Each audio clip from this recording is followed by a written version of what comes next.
আসসালামু আলাইকুম দর্শক মণ্ডলী। রাজনীতির পরতে পরতে একটা ধোঁকাবাজির খেলা, রাজনীতির রন্ধ্রে রন্ধ্রে একটা ধোঁকাবাজির খেলা, রাজনীতি শিরায় শিরায় হচ্ছে ধোঁকাবাজির খেলা। আপনি রাজনীতি করতেছেন, আপনি রাজনীতিবিদের কোনো পরামর্শ নিচ্ছেন, সে রাজনীতিবিদ আপনাকে ধোঁকা দিচ্ছে। এই বিষয়গুলো আমরা যদি নিশ্চুপ হয়ে সূক্ষ্ম জ্ঞানে যদি একটু খেয়াল করি আমরা তা ধরতে পারবো। কেউ যদি এই বিষয় পারিপার্শ্বিকভাবে লক্ষ্য করে আমরা সুন্দরভাবে দেখতে পারবো। রাজনীতিটা হচ্ছে ধোঁকাবাজির একটা খেলা, গণতন্ত্রটা হচ্ছে একটা ধোঁকাবাজির খেলা। এই গণতন্ত্রকে যে যত বেশি ধোঁকা দিতে পারবে সে তত বেশি স্বাবলম্বী। আমি যদি উদাহরণস্বরূপ বলি, আমরা গ্রামগঞ্জে বর্তমান যদি মাঝে মাঝে ঘুরে বেড়াই, দেখা যায় গ্রামে বিভিন্ন ধরনের আতঙ্কের কথা বলা হয়েছে, গ্রামে বিভিন্ন ধরনের ভয় ভীতির কথা বলা হয়েছে। কোথাও বলা হয়েছে যে এই নেতা বাইর হয়েছে, এবার এবার দেশে অন্যরকম এক পরিস্থিতি দাঁড়াবে। আবার কোথাও বলা হয়েছে যে সামনে যদি তুমি ভোট দিতে না যাও তাহলে তোমার সমস্যা হবে।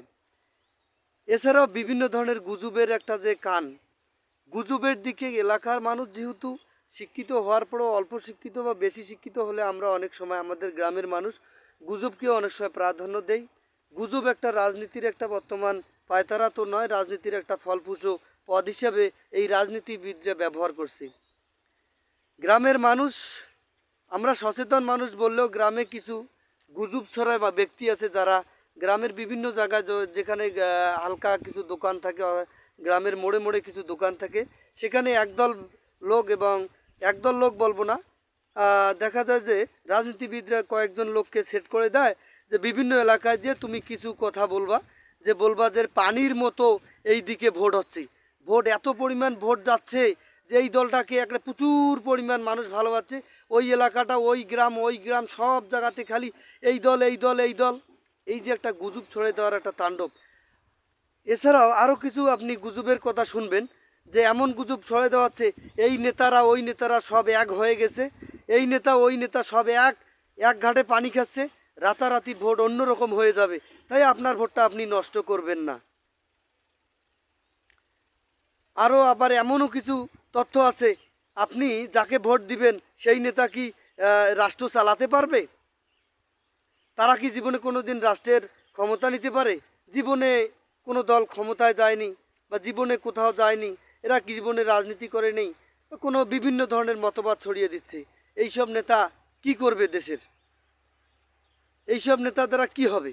এই যে গুজবের যে একটা রাজনীতি চলছে, আমরা গ্রামে যারা আছি যদি একটু বুঝি, শহরের গুজবটার হিসাব চেয়ে গ্রামে সবচেয়ে বেশি গুজব ছড়িয়ে দেয় এই রাজনীতিবিদরা। কারণ এই রাজনীতিবিদ এমন এক সূক্ষ্ম রাজনৈতিক চালের মাধ্যমে এই গরিব মানুষদেরকে তারা বিক্রি করে দেয়। তারা এই ভোটকে নিয়ে খেলা করে, এই জনগণকে নিয়ে তারা রাজনীতি করে। তাই রাজনীতি মানে, আমি এক কথায় যদি বলি, রাজনীতি হচ্ছে একটা ধোঁকাবাজির খেলা, রাজনীতি হচ্ছে একটা ধোঁকাবাজির কারখানা, যেখানে রন্ধ্রে রন্ধ্রে ধোঁকা দিয়ে মানুষকে পরাভূত করা হয়, যেখানে রন্ধ্রে রন্ধ্রে মানুষকে ধোঁকার মাধ্যমে চাল দেওয়া হয়। এমনও দেখবেন আপনি এলাকায় এমনও কিছু নেতা আছে যারা এলাকার মানুষের মাথা বিক্রি করে দেয়।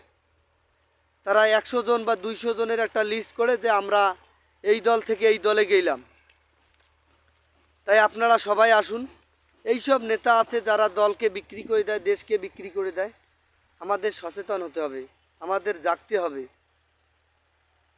আমরা যারা গ্রামে আছি, এই সব গ্রামের মানুষদেরকে সচেতন হতে হলে, গ্রামের যারা প্রতিটা পরিবারে কেউ না কেউ শিক্ষিত ভাই আছি, ঢাকায় হোক বিদেশে হোক, আপনারা পারলে আপনাদের ভাই বোন, আপনাদের পিতামাতাকে এই যে ধোঁকাবাজির রাজনীতি, এই যে করাপশনের রাজনীতি, এই যে মানুষকে পথ ভোলানোর রাজনীতি, ভয়ভীতি দেখানোর রাজনীতি, এই জিনিসটা থেকে কিভাবে বের করে আনা যায় আপনারা আপনাদের পরিবারকে জানিয়ে দিবেন, এই আশা ব্যক্ত করছি। আমি চাই, আমি গ্রামে বিভিন্ন জায়গায় ঘুরলে দেখি এইসব কথা শোনা যাচ্ছে। কেউ বলছে এই নেতা বের হয়ে আসছে, এবার এবার এই এই দলটাকে এগিয়ে দেব, ভয় দেখাবে। তাই ভাই যারা যেখানে আসুন, তারা তাদের পিতামাতাকে বলে দিবেন সঠিক জায়গায় যেন তারা তাদের দেশকে সঠিক নেতৃত্বের হাতে তুলে দেয়। এই জন্য ফোন দিয়ে তাদের পিতামাতাকে যেন বলে দেয় ভোটের আর 1 ঘন্টা 2 ঘন্টা 1 ঘন্টা নয়, 1 মিনিট হলেও আপনি আপনার পরিবারকে ফোন দিয়ে আপনি পরিবারকে সচেতন করে দেন যেন গ্রামের এই গুজবের রাজনীতি থেকে বেরিয়ে এসে তারা সঠিক পথে এসে সঠিক কথা বলে সঠিক জায়গায় সঠিক মার্কায় যেন ভোট দেয়, সঠিক ব্যক্তির হাতে যেন নেতৃত্ব তুলে দেয়। এই আশা ব্যক্ত করে আমি আমার ভিডিও শেষ করছি। ভিডিওটুকু ভালো লাগলে শেয়ার দেবেন। আসসালামু আলাইকুম। বাংলাদেশ দীর্ঘজীবী হোক।